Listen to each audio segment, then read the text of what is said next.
Okay, so get this. Today we're diving into a world where willpower is like actual currency. Literally fueling their society. Yeah, we're talking about James Islington's The Will of the Many, and let me tell you, it's a wild ride. We always talk about power dynamics, right? Right. Well, Islington takes it to a whole other level, imagining what happens when human willpower becomes something you can, like, measure and control. And exploit. The lessons prison scenes, they're brutal. Islington introduces these devices called sappers that drain the will right out of the prisoners. It's chilling, right? Makes you think about the ethical lines we'd cross if we could actually harness something like willpower. So, to understand this world, we got to talk about the Catnin. The dominant social group, they're the ones who can tap into and control will, making it the bedrock of their hierarchy. Exactly. And within the Catnin, you've got these tiers, each with a different level of power. At the bottom, you have the Octavii. They're basically forced to give up their will to those above them. It's like being taxed not on your income, but on your very capacity to act. Whoa! Then you've got the Quinti, the elite, reaping the benefits of this system. But sitting at the very top, shrouded in mystery, is the Princeps. We only catch glimpses of their influence in this first part, particularly in how will is controlled and channeled throughout society. Right, and that's where the technology comes in. It's not just magic and swords. Islington dreams up these crazy devices like the Transvex. Picture this. Trains powered by willpower. High-speed trains at that. It hints at just how advanced their technology is, all thanks to this ability to harness will. But even with all this, there's this underlying tension, a sense that something's not quite right within the Catnin ranks. And that's where our protagonist, Vis, comes in. Vis. He starts in Lotta's prison, but he's not your typical prisoner. He's resourceful, resilient, constantly trying to learn and adapt, like when he bribes his way into the prison library. He's hungry for knowledge, right? Yeah. It's like he's searching for a way out, not just physically, but mentally, too. Remember his conversations with the warden, Rolf? Definitely. He's grappling with the system that imprisons him, trying to understand its intricacies. And then, boom, enter Hospius, this mysterious Sextus. Now, remember those Catnin tiers. Sextus is high up there. So why would someone like that be interested in Vis? Good question. And it only gets more complicated when Hospius orchestrates Vis's escape from prison. But instead of freedom, Vis is taken to the academy. The academy. Sounds prestigious, right? But as Ves quickly learns, it's more like a den of vipers. Cutthroat competition, whispers of sabotage, an undercurrent of something darker at play. It's a whole new level of intrigue, and poor Ves is thrown right into the thick of it. Talk about a crash course. He's thrown into blindfolded combat training by his instructor, Lanistia. He's underestimated by his peers, many of whom come from privilege.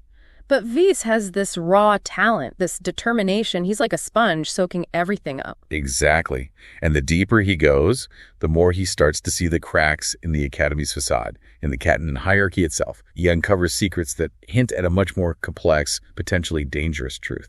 And it all ties back to the very foundation of their society, this control and manipulation of willpower. And remember how those in power love to control the narrative?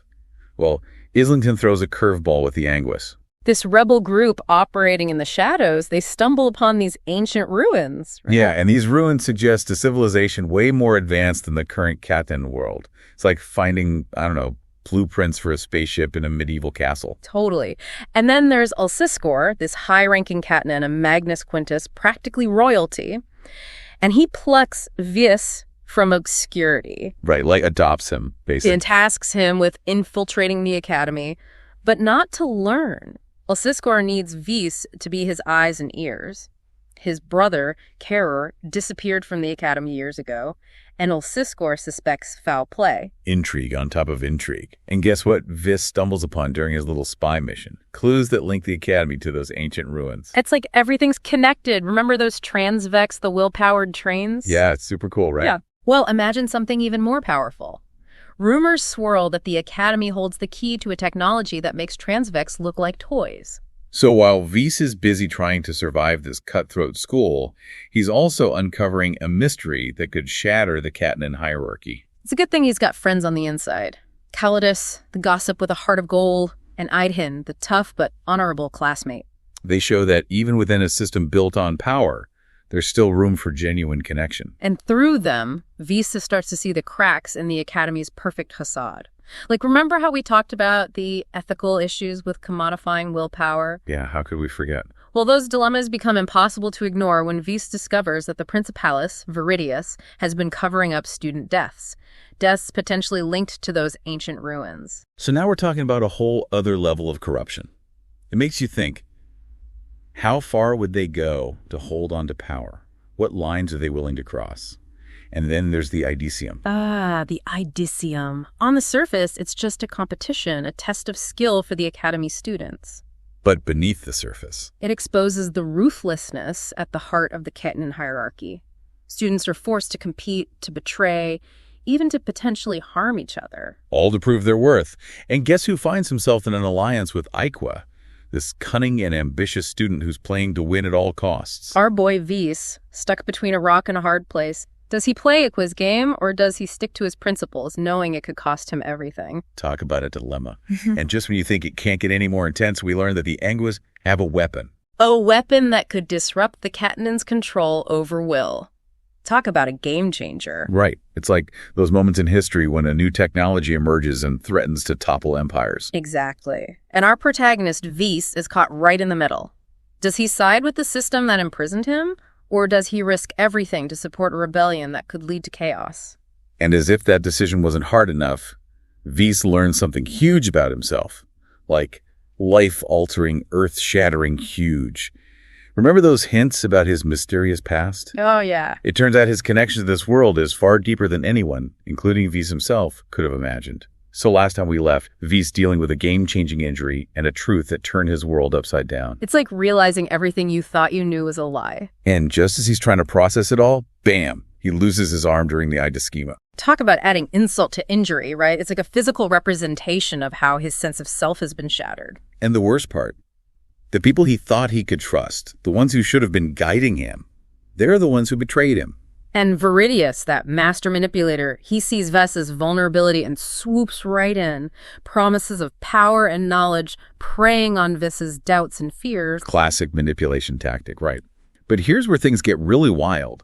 Remember those ancient ruins, the ones hinting at a civilization way more advanced than anything the Ketenan have? Well, they're more than just ruins. They're like gateways. Gateways to other realms, places directly connected to the source of will itself. It's mind-blowing. Suddenly, the scope of everything expands, and the possibilities are endless. But these realms, they're not empty. There are these ancient beings, forces of incredible power, who've been waiting for someone like Vyse to come along. And Vyse, always hungry for knowledge, stumbles right into their path. He finds this hidden chamber in the academy, and boom, he comes face to face with one of these ancient beings. It's like that moment in a movie where the hero realizes they're in way over their head. But there's no turning back now.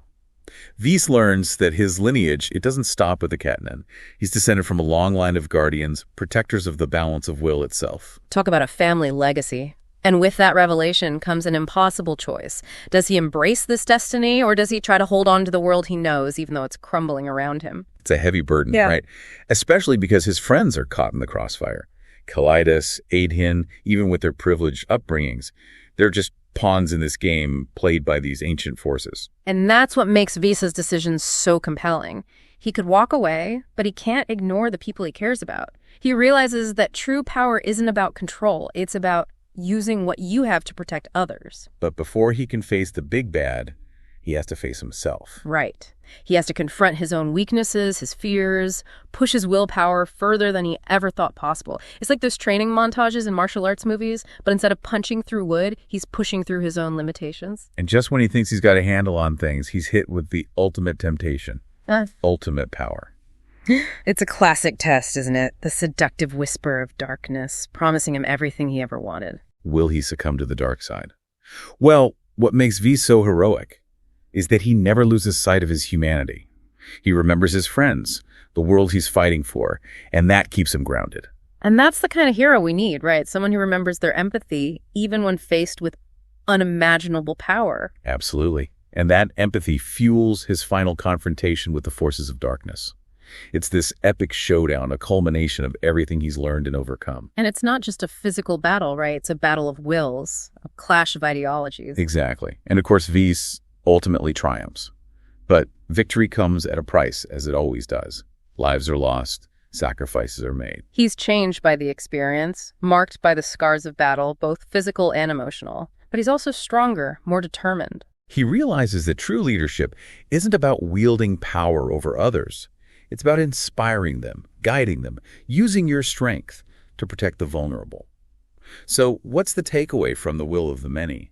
It's not just a fantasy epic. It's a reflection on what it means to be human, especially in a world obsessed with power and control. It makes you question the choices we make, the sacrifices we're willing to make, and the kind of world we want to create. Especially in this day and age, with technology advancing faster than ever, it's a good reminder to think critically about the power we hold, both individually and as a society. We hope you enjoyed this deep dive into James Islington's The Will of the Many. It's a story that stays with you long after you finish the last page, prompting you to think about your own relationship with power, your values, and the kind of world you want to leave behind. Thanks for listening.